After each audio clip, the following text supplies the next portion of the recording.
Hello friends, मैं आनंद कुमार आप सभी का स्मार्ट स्टडी में स्वागत है। कैसे हैं आप लोग? उम्मीद करते हैं आप सभी अच्छे होंगे। हम लोग पढ़ रहे हैं खान सर के क्लास नोट्स को, जिसमें हम लोग देख रहे हैं हिस्ट्री पोर्शन को। हिस्ट्री पोर्शन में भी हम लोग क्या देख रहे हैं, तो मध्यकालीन भारत के इतिहास को। ठीक है, पिछले वीडियो के माध्यम से हम लोग ना विजयनगर साम्राज्य को देखा था। आज हम लोग देखेंगे बहमनी साम्राज्य को।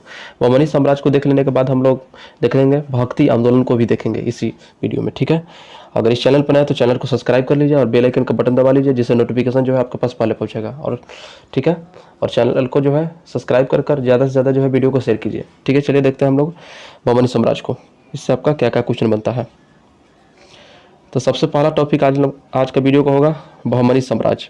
बहमनी साम्राज्य का देखते हैं आपका पहला क्वेश्चन क्या दिया हुआ है। बहमनी साम्राज्य का आपका पहला लाइन दिया हुआ है कि इसकी स्थापना हसन गंगू, जिसका मूल नाम अलाउद्दीन बहमन शाह था, ने मोहम्मद बिन तुगलक के समय 1347 ईस्वी में किया। तो विजयनगर नहीं, बहमनी साम्राज्य की स्थापना किसने किया? तो हसन गंगू के द्वारा किया गया। हसन गंगू ने अपनी राजधानी गुलबर्गा को बनाया। बहमनी राज की भाषा मराठी थी तथा इनकी मुद्रा हुड थी। हसन गंगू के बाद मोहम्मद प्रथम शासक बना और इसने रायचूर पर अधिकार के लिए बुका प्रथम से युद्ध किया और युद्ध में विजयी रहा। इस वंश का अगला शासक फिरोज शाह बहमन बना और इसने भी रायचूर पर अधिकार कर लिया। विजयनगर शासक देवराय प्रथम से युद्ध किया और युद्ध में विजयी रहा। बहमनी साम्राज्य जो था, इस वंश का अगला शासक शहाबुद्दीन कौन था? सिहाबुद्दीन था। सिहाबुद्दीन ने राजधानी गुलबर्गा से बिदर लाया और इसे संत अहमद के नाम से जाना जाता है। बहमनी साम्राज्य की बात करें तो इस वंश का अगला शासक अलाउद्दीन हुमायूं बना और यह एक क्रूर शासक था, अतः इसे जालिम हुमायूं कहा जाता है।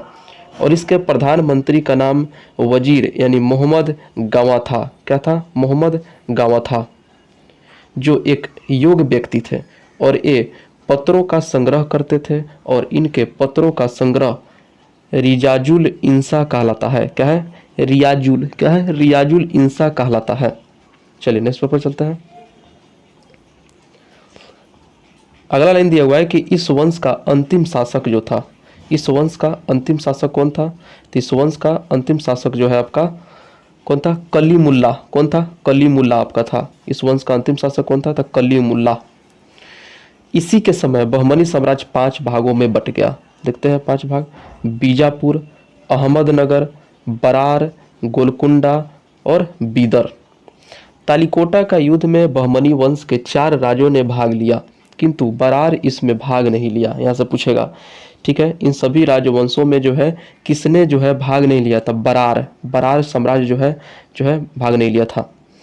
इस युद्ध में विजयनगर साम्राज्य का अंत हुआ और 1565 ईस्वी में हो गया। तो विजयनगर साम्राज्य का अंत किसने किया? बहमनी वंशों ने 1565 ईस्वी में तालिकोटा के युद्ध में। ठीक है, चलिए इन 5 राज्यों को देखते हैं किस वंश का वहाँ शासनकाल था और उसके संस्थापक कौन थे और कब जो है इस राज्य की स्थापना की गई और किस क्षेत्र में पड़ता है। तो सबसे पहला आपका दिया है बरार। इसके संस्थापक कौन है? तो फतेह उल्ला इमादी, जो कि इमादी वंश से था। स्थापना 1784 ईस्वी में महाराष्ट्र वाले क्षेत्र में यह पाया जाता है बरार। बीजापुर के संस्थापक कौन है? तो यूसुफ आदिल शाह। मैंने इस राज्य से आपका संस्थापक अक्सर पूछ जाता था, कम से कम आप संस्थापक जरूर याद रखिएगा। बीजापुर के संस्थापक यूसुफ आदिल खां या आदिल शाही वंश से थे और स्थापना 1489 ईस्वी में। ठीक है, उसके बाद कर्नाटक क्षेत्र था इसका। अहमदनगर के संस्थापक मलिक अहमद, 1400 ईस्वी में इसका स्थापना हुआ है और महाराष्ट्र क्षेत्र वाले हैं। गोलकुंडा, इसके संस्थापक कुली कुतुब शाही वंश से था। 1512 ईस्वी में इस राज्य की स्थापना हुआ और कौन से क्षेत्र में है? तो तेलंगाना। बीदर के संस्थापक कौन है? तो अमीर अली बरीद, और किस वंश से थे? तो बरीद शाही वंश से थे। और वर्ष की बात करें तो 1526 ईस्वी में यह स्थापना हुआ। और क्षेत्र की बात करें तो कर्नाटक। तो इसी के साथ हम लोग का बहमनी साम्राज्य खत्म हो गया और अगला टॉपिक हम लोग का आ गया भक्ति आंदोलन। चलिए भक्ति आंदोलन देख लेते हैं। भक्ति आंदोलन का कार्यकाल आपका देखें तो 600 से 800 एडी तक रहा। पूर्व मध्यकाल में भक्ति आंदोलन दक्षिण भारत में वर्ण व्यवस्था तथा छुआछूत अत्यधिक फैल गई और यहाँ से भक्ति आंदोलन का प्रारंभ हुआ। भक्ति आंदोलन की शुरुआत सर्वप्रथम नयनार संतों ने किया। तो भक्ति आंदोलन की शुरुआत किसने किया? तो नयनार संतों ने किया। इस आंदोलन की शुरुआत करने का श्रेय अलवार संतों को भी जाता है। भक्ति आंदोलन को एक सुदृढ़ स्वरूप देने का श्रेय शंकराचार्य को कहा जाता है। किसे? शंकराचार्य को कहा जाता है। शंकराचार्य ने अद्वैतवाद का मत दिया। कई बार पूछा है, अद्वैतवाद का मत किसने दिया? शंकराचार्य ने दिया, और कहा कि यह संसार झूठा है और ब्रह्म सत्य है। इन्होंने स्मृति संप्रदाय की स्थापना किया। तो स्मृति संप्रदाय की स्थापना किसने किया? तो शंकराचार्य ने किया। शंकराचार्य ने दक्षिण भारत में भक्ति आंदोलन को बौद्ध तथा जैन धर्म के प्रभाव को कम करने के लिए किया था। इन्होंने अपने विचार के प्रसार के लिए भारत के 4 दिशा में मठ को निर्माण कराया। ठीक है, देख लेते हैं 4 मठ कौन कौन से हैं और किस क्षेत्र में है। पहला जगह उत्तर में आपका ज्योतिष मठ है, जो कि उत्तराखंड में है। दक्षिण में श्रृंगार पीठ है, मैसूर में कर्नाटक वाले क्षेत्र में है। और पूर्व में गोवर्धन पीठ है, जो कि उड़ीसा के पुरी में है। पश्चिम में शारदा पीठ है, गुजरात के द्वारका में। तो चारों मठों को आप लोग ध्यान रखिएगा। कौन कौन? ज्योतिष पीठ, सिंगरे पीठ और गोवर्धन पीठ और शारदा पीठ। 12वीं सदी में शंकराचार्य के मत को कई विद्वानों ने काट दिया। पहला विद्वान था माधवाचार्य, ने द्वैतवाद का मत दिया और ब्रह्म संप्रदाय की स्थापना किया। दूसरा है निम्बकाचार्य ने द्वैतवाद का मत दिया और सनक संप्रदाय की स्थापना किया। तीसरा वल्लभाचार्य ने शुद्ध द्वैतवाद का मत दिया और पुष्टि संप्रदाय की स्थापना किया। रामानुजाचार्य ने विशिष्ट द्वैतवाद का मत दिया और श्री गणेश की स्थापना किया। तो यहाँ सबसे ज़्यादा क्वेश्चन आपसे पूछेगा कि द्वैतवाद का मत किसने दिया? तो माधवाचार्य। द्वैत का किसने दिया? तो निम्बकाचार्य। शुद्ध द्वैतवाद का किसने दिया? तो वल्लभाचार्य। और विशिष्ट द्वैतवाद का किसने दिया? रामानुजाचार्य। तो इन बातों को जो है आप लोग खासकर ध्यान रखिएगा। ठीक है, चलिए अगले लाइन पर चलते हैं। प्रारंभ में जो आवित आंदोलन जो था, प्रारंभ में जो आंदोलन जो था दक्षिण भारत तक सीमित था। ठीक है, भक्ति आंदोलन को उत्तर भारत में लाने का श्रेय रामानंद को जाता है। क्वेश्चन ऐसा पूछ सकता है आपका, उत्तर भारत में लाने का श्रेय किसे जाता है? तो रामानंद को जाना जाता है। रामानंद ने अपना उपदेश हिंदी में देना प्रारंभ किया।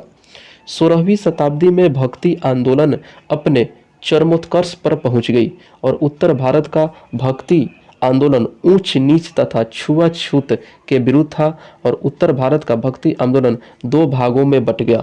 देखिए, भक्ति आंदोलन 2 भागों में, संगुण भक्ति और निर्गुण भक्ति। संगुण भक्ति में जो क्या क्या आता है? राम और कृष्ण। और निर्गुण भक्ति में संत और सूफी जो है आते हैं। चलिए एक एक करके देखते हैं। सबसे पहले संगुण भक्ति। संगुण भक्ति, इस भक्ति के भक्त भगवान को एक विशेष रूप देते हैं और ये भगवान की मूर्ति या चित्र बनाते हैं और उसकी पूजा करते हैं। संगुण भक्ति 2 भागों में बटा, राम भक्ति तथा कृष्ण भक्ति। राम भक्ति को पहले देखते हैं। राम भक्ति की बात करें तो इस शाखा के भक्त भगवान राम की आराधना करते थे और इस शाखा के सबसे प्रमुख भक्त तुलसीदास थे, जिन्होंने अवधी भाषा में रामचरितमानस की स्थापना की। और उनकी अन्य प्रमुख रचना कवितावली, दोहावली और विनय पत्रिका है और ये अकबर के समकालीन थे। कौन? कालिदास। नहीं, कालिदास नहीं है आपका। इस शाखा के प्रमुख भक्त तुलसीदास से, तो जो रामचरित, तो अकबर के समकालीन कौन थे? तो तुलसीदास है, यहाँ तुलसीदास है। ठीक है, अकबर ने इन्हें 9 रत्न में शामिल होने का प्रस्ताव दिया, लेकिन उन्होंने इस प्रस्ताव को रिजेक्ट कर दिया। दक्षिण भारत में राम भक्ति को फैलाने का कार्य त्यागराज ने किया। ठीक है, किसने? त्यागराज ने। अगला भक्ति है कृष्ण भक्ति। तो इस शाखा के सारे भक्त भगवान कृष्ण की आराधना करते थे। कृष्ण भक्ति में सबसे प्रमुख संत विठल स्वामी, इन्होंने 8 शिष्यों को शिक्षा दिया, जिन्हें संयुक्त रूप से अष्टछाप कहा जाता है। क्या कहते हैं? तो अष्टछाप कहा जाता है। और इस अष्टछाप में सबसे प्रमुख शिष्य सूरदास थे।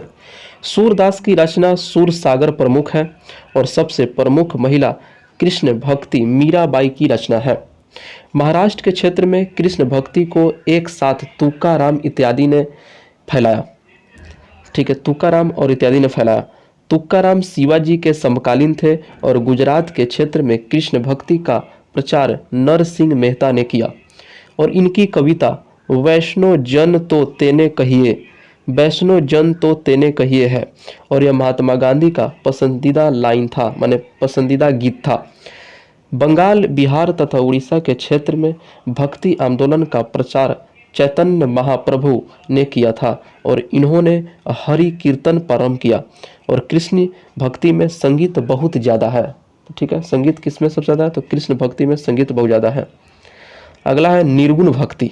ठीक है, निर्गुण भक्ति को देख लेते हैं, जिसमें निर्गुण भक्ति को हम लोग दो भागों में बांटे थे, संत भक्ति और सूफी। ठीक है, तो निर्गुण भक्ति आपका क्या कहता है कि इस भक्ति के संत किसी की मूर्ति या चित्र नहीं बनाते थे। वहीं देखे हम लोग संगुण में इन सभी चित्रों और मूर्ति बनाया जाता था, लेकिन निर्गुण में जो है आपका न तो मूर्ति और न ही चित्र बनाते थे और वे बिना मूर्ति के ही आराधना करते थे। निर्गुण भक्ति दो भागों में बट गया, संत भक्ति और सूफी भक्ति। चलिए अब संत भक्ति को देखते हैं। संत भक्ति के अंतर्गत गुरु नानक, कबीर, धन्ना, सेन, रैदास जैसे संत आते हैं। अब चलिए गुरु नानक देव के बारे में जानते हैं, वे संत भक्ति से संबंधित है। गुरु नानक देव सबसे पहला क्या है? गुरु नानक देव, इससे क्वेश्चन आपका पूछता है, ध्यान दीजिएगा। तो गुरु नानक देव का जन्म 15 अप्रैल 1469 ईस्वी में तलवंडी में हुआ था। कई बार क्वेश्चन पूरा है कि गुरु नानक देव का जन्म कहाँ हुआ था? तो तलवंडी में हुआ था। कब? 15 अप्रैल 1469 में। और यह स्थान वर्तमान समय में पाकिस्तान में है, जो ननकाना साहिब के नाम से प्रसिद्ध है। गुरु नानक ने सिख धर्म की स्थापना किया और गरीबों को मुफ्त में भोजन यानी लंगर की व्यवस्था शुरू की। तो लंगर की व्यवस्था किसने शुरू किया? तो गुरु नानक देव ने शुरू किया था, किंतु यह सुचारू रूप से नहीं था। अंतिम समय में उन्होंने करतार साहिब में बिताए थे। ठीक है, और इन्होंने ही गुरु की परंपरा को परम किया और इन्हें सिख धर्म के प्रथम गुरु कहा जाता है। तो सिख धर्म के प्रथम गुरु किसे कहा जाता है? गुरु नानक देव का। इनका जन्म कहाँ हुआ था? तलवंडी में हुआ था। और लंगर की व्यवस्था किसने शुरू की? तो गुरु नानक देव के द्वारा शुरू किया गया। ठीक है, और गुरु की परंपरा प्रारंभ किसने किया? गुरु नानक देव ने ही किया। ठीक है, चलिए देखते हैं नेक्स्ट गुरु की तरफ। दूसरा गुरु आपका हो गया, लाइन से भी पूछ देता आपका, क्रम से याद रखिए। दूसरा गुरु आपका हो गया अंगद देव। ठीक है, अंगद देव ये दूसरे गुरु थे जिन्होंने लंगर व्यवस्था को सुचारू रूप से चलाया। लेकिन शुरुआत किसने किया था? तो गुरु नानक देव के द्वारा। लेकिन सुचारू व्यवस्था किसने किया? अंगद देव के द्वारा। इन्होंने गुरुमुखी लिपि का खोज की। कई बार पूछा है, गुरुमुखी लिपि की खोज किसने किया?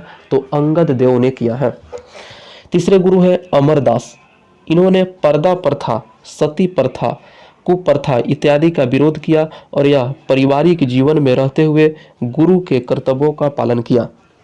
चौथे गुरु आपके कौन है? तो रामदास। रामदास की बात करें तो इनका अकबर से अच्छा संबंध था और अकबर ने इन्हें अमृतसर शहर के लिए 500 बीघा जमीन दान में दिया था और उन्होंने अमृतसर नामक एक तालाब बनवाया था। ठीक है, याद रखिएगा। तो किसने अमृतसर की स्थापना किसने की? रामदास जो है रामदास ने किया है। लेकिन किसके द्वारा जमीन दिया गया था? तो अकबर के द्वारा जमीन कितना दिया गया था? 500 बीघा जमीन दिया गया था। ठीक है, अमृतसर में मतलब तालाब की स्थापना किया था रामदास। ठीक है, 500 बीघा जमीन दिया, जिन्होंने अमृतसर नामक एक तालाब बनवाया था। अमृतसर एयरपोर्ट का नाम गुरु रामदास इंटरनेशनल एयरपोर्ट है।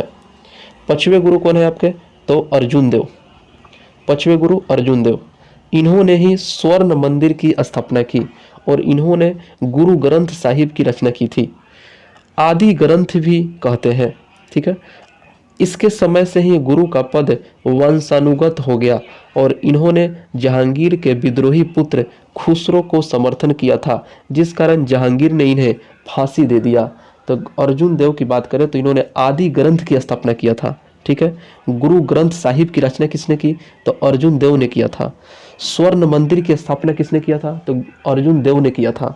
ठीक है, कौन से नंबर के गुरु हैं? तो 5वें नंबर के गुरु हैं। और इन्हें फांसी जो है किसके द्वारा दिया गया, तो जहांगीर के द्वारा फांसी दे दिया गया, क्योंकि यह जहांगीर के पुत्र जो था खुसरो का समर्थन किया था। नोट में दिया हुआ है कि राजा रणजीत सिंह ने हरमंदिर पर सोने की परत चढ़वाया, जिसके बाद हरमंदिर के स्वर्ण मंदिर हो गया। सिख धर्म में सबसे ज्यादा मोड़ मानवता पर दिया गया थे। ठीक है। छठा गुरु आपके गुरु गोविंद, इन्हें अकाल तख्त की स्थापना किया तथा नगाड़ा बजाने की परंपरा शुरू किया। तो अकाल तख्त की स्थापना किसने किया, तो गुरु हरगोविंद ने किया, जो कि छठे गुरु थे।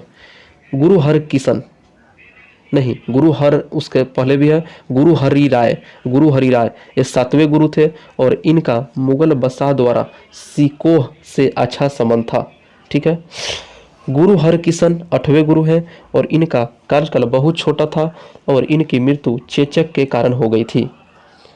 अगला गुरु आपका गुरु तेग बहादुर। ठीक है। अगले गुरु कौन है, गुरु तेग बहादुर, जो कि 9वें गुरु थे और इन्होंने औरंगजेब के विद्रोही पुत्र अकबर द्वितीय को शरण दिया था, जिस कारण औरंगजेब ने इन्हें इस्लाम धर्म कबूल करने को कहा, किंतु इन्होंने इस्लाम धर्म कबूल नहीं किया, जिस कारण औरंगजेब ने दिल्ली के चांदनी चौक पर हत्या कर दिया, जहां शीशगंज गुरुद्वारा है। तो औरंगजेब के द्वारा किसका हत्या किया गया था, किस गुरु की, तो गुरु तेग बहादुर की। लेकिन जहांगीर के द्वारा किसे हत्या किया गया था, तो जहांगीर के द्वारा आपका किया गया था, कौन था उधर, अर्जुन देव थे। ठीक है। चलिए अगला है गुरु गोविंद सिंह, जो कि आपके 10वें गुरु हुए और अंतिम गुरु भी थे। इनका जन्म 26 दिसंबर 1666 को पटना साहिब में हुआ था, किंतु इनकी प्रारंभिक शिक्षा अमृतसर में हुई थी। इनके बाद गुरु का पद समाप्त हो गया और इन्होंने सिखों को एक सैनिक टुकड़ी में ढाल दिया और खालसा पंथ की स्थापना किया। इन्होंने 5 करवार की स्थापना किया। 5 करवार इस प्रकार है, केस, कंघा, कृपान, कच्छा, काड़ा रखना अनिवार्य कर दिया। इन्होंने कहा कि सिख अपनी बाल कभी नहीं दिखाएगा। इन्होंने मुगलों का मुंहतोड़ जवाब दिया और इनके समय गुरु का पद समाप्त कर दिया और इनका कहना था, ठीक है, किनका, गुरु गोविंद सिंह का, चिड़िया नू मैं बाज लड़ावा, गीदड़ नू मैं शेर बनावा, और 1.25 लाख नू एक लड़ावा, तब गोविंद सिंह नाम कहावा। किनका कहना था, तो गुरु गोविंद सिंह का। ठीक है। ये पंक्ति है। 1705 ईस्वी में औरंगजेब के कहने पर बुल खान नामक व्यक्ति ने महाराष्ट्र के नांदेड़ में गोविंद सिंह की हत्या कर दी। कहाँ हुआ इनका हत्या, वो महाराष्ट्र के नांदेड़ जगह पे किसने, बुल खान नामक व्यक्ति ने किया। किसके कहने पर, तो औरंगजेब के कहने पर। गोविंद सिंह के मृत्यु के बाद सबसे बड़ा सिख योद्धा बंदा बहादुर था, जिसने हजारों की संख्या में मुगल सैनिकों को मौत की घाट उतार दिया। ठीक है। चलिए नेक्स्ट पे चलते हैं।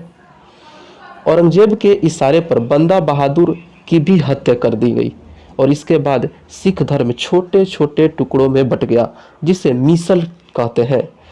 और सबसे प्रमुख मिसल सुकर चकिया मिसल उत्पन्न हुआ और जिससे राजा रणजीत सिंह आते हैं।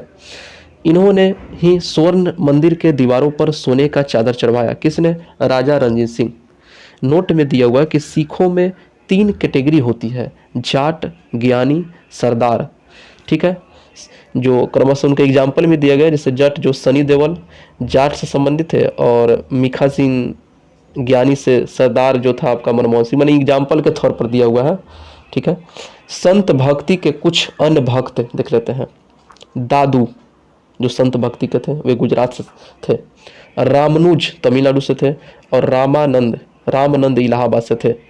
रामानंद इसने पहली बार उपदेशों के हिंदी में देना प्रारंभ किया, मानी इन्होंने पहली बार उपदेश जो है हिंदी में देना प्रारंभ किया। और इसके कुछ प्रमुख शिष्य थे जो अलग अलग जाति से थे।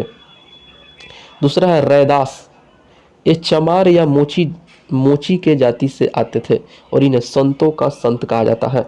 कबीर जुल्हा थे। ठीक है। और इनके मानने वालों को कबीर पंथी कहते हैं और इन्हें दोहे बीजक पुस्तक में रखे गए हैं। धन्ना जाट से थे और सेना जो थे नाई थे और साधना जो थे कसाई थे और पीपा राजपूत थे और नामदेव आपका इसमें नहीं दिया हुआ है। ठीक है। चलिए तो यहाँ आपका इंपॉर्टेंट हो गया, आपका कबीर काफ़ी पूछता है कि जुल्हा थे, क्या थे, रामानंद को आप याद रख लीजिएगा, रैदास को भी आप याद रख लीजिएगा, ठीक है। और इसी के साथ जो है हम लोग का भक्ति आंदोलन और बहमनी साम्राज्य जो है, दोनों टॉपिक जो आज वीडियो में हम लोग देखे हैं खत्म हो गया। कल हम लोग क्या पढ़ेंगे, तो सूफी भक्ति को पढ़ेंगे, ठीक है। सूफी भक्ति को पढ़ेंगे। और वीडियो कैसे लगा कमेंट के द्वारा जरूर बताइएगा, और ज़्यादा से ज़्यादा जो है वीडियो को जो आप लोग शेयर कीजिए, ठीक है। फिर मिलेंगे कल आपसे सूफी आंदोलन के साथ, ठीक है। सूफी आंदोलन नहीं, सूफी भक्ति के साथ, ठीक है। और चलिए कमेंट के द्वारा जरूर बताइए वीडियो कैसे लगा। फिर मिलते हैं सूफी भक्ति के साथ, तब तक वीडियो देखने के लिए धन्यवाद।